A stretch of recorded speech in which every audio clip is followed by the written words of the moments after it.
이어서 수급 보도록 하겠습니다.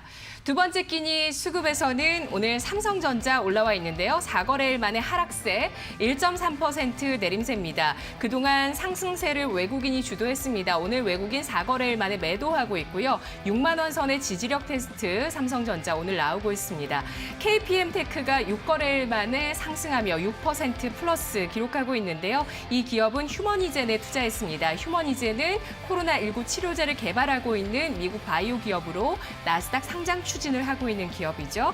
시노펙스가 오늘 주가 오르고 있는데요. 27%까지 강세입니다. 시노텍스 멤브레인 마스크를 미국 FDA 정식 등록했다는 이슈가 부각되고 있습니다.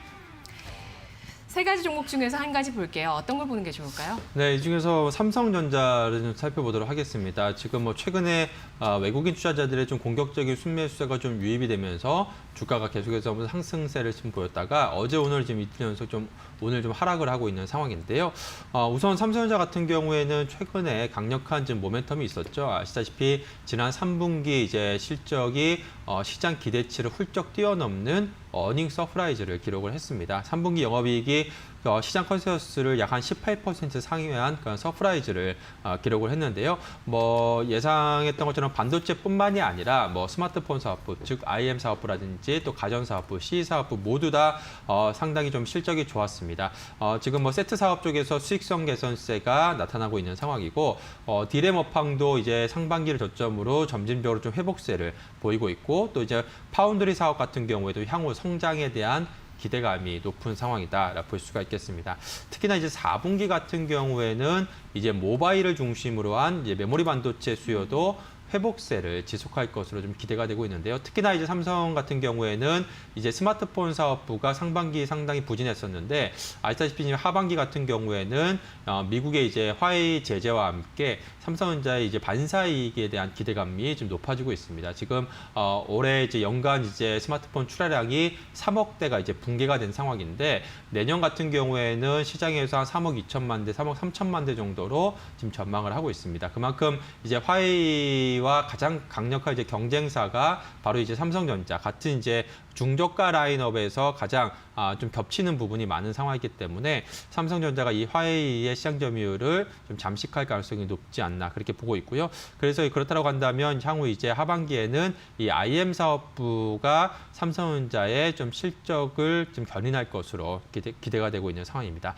다만 지금 시점에서 일단은 최근에 주가가 계속해서 좀 상승세를 지금 보인 상황에서 지금 3분기 이제 실적 모멘텀이라는 재료가 좀 소멸된 그런 상황에서 당분간은 좀 뚜렷한 좀 모멘텀이 없다라는 점, 즉 이제 4분기 실적까지는 조금 이제 시간이 좀 남아 있다는 점에서 당분간은 좀 주가가 좀 슬로우할 그런 가능성이 좀 있지 않나 그렇게 보고 있습니다. 네, 삼성전자의 사상 최고가는 올해 1월에 나왔습니다. 62,800원이었고요. 이후에는 조정을 받다가 이제 다시 재차 6만 원 선까지 올라왔는데 업황과 실적에 대한 분석을 들어봤을 때는 개선세에 대한 성장에 대한 기대에 대해서 쭉 말씀을 해주셨습니다. 다만 3분기 실적이 노출됐다는 점에서 지금 속도 조절에 들어갈 가능성에 대해서 얘기를 해주셨는데요. 삼성전자의 등급 설정하겠습니다.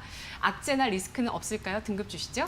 네, 투자 등급은 3등급, 그러니까 중립적인 의견 드리도록 하겠고요. 아시다시피 지금 삼성전자뿐만이 아니라 좀 수출 기업들 같은 경우 최근에 지금 워낙 강세 국면이 좀 이어지고 있는 상황이기 때문에 이 부분이 좀 4분기 실적에 좀 영향을 좀 미칠 수 있다는 점을 좀 관심 있게 좀 보시면 좋을 것 같고요.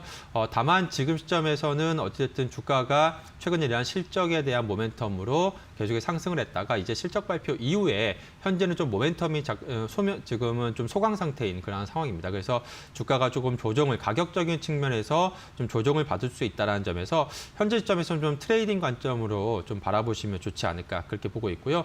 그래서 이제 매매 전략을 드리자라고 한다면 삼성전자 같은 경우는 한 60일 이평선 기술적으로 지난 이제 8월에도 주가가 한 60일 이평선 부근에서 이제 어느 정도 지금 저점을 잡고서 5만 원 초중반대 저점을 잡고서 주가가 6만 원대까지 상승을 했는데요. 이번에도 마찬가지로 한 60일 이평선이 위치하고 있는 한 5만 8천 원 정도 부근에서 좀 매수 포인트를 좀 잡아보시면 좋지 않을까 그렇게 보고 있고요. 그래서 매수가로는 5만 8천 원, 그리고 목표 주가로는 올해 연초 수준인 이제 정고점인 한 6만 2천 원 정도 수준까지 만약에 5만 8천 원대 매수를 했다라고 한다면 한 6만 2천 원까지 보시면 좋을 것 같고요. 마지막으로 손절 가격은 짧게 한 5만 7천 원 정도, 그러니까 60일 이평선이 완연하게 이탈되는 한 5만 7천 원 정도로 제시해 드리도록 하겠습니다. 네, 알겠습니다. 삼성전자의 확인할 변수, 수출주인 이 기업이 워낙 강세의 여파로 4분기 실적 어떻게 영향을 받는지를 확인하자는 의견이었습니다. 조 바이든이 당선된다면 원달러 환율이 1,100원대까지 떨어질 수 있겠다는 의견도 나오는데요. 삼성전자 3등급 트레이딩 관점이고요. 매수가는 5만 8천 원, 손절가는 5만 7천 원 짧게 주셨습니다. 목표 주가도 6만 2천 원 선으로 짧게 제시했습니다.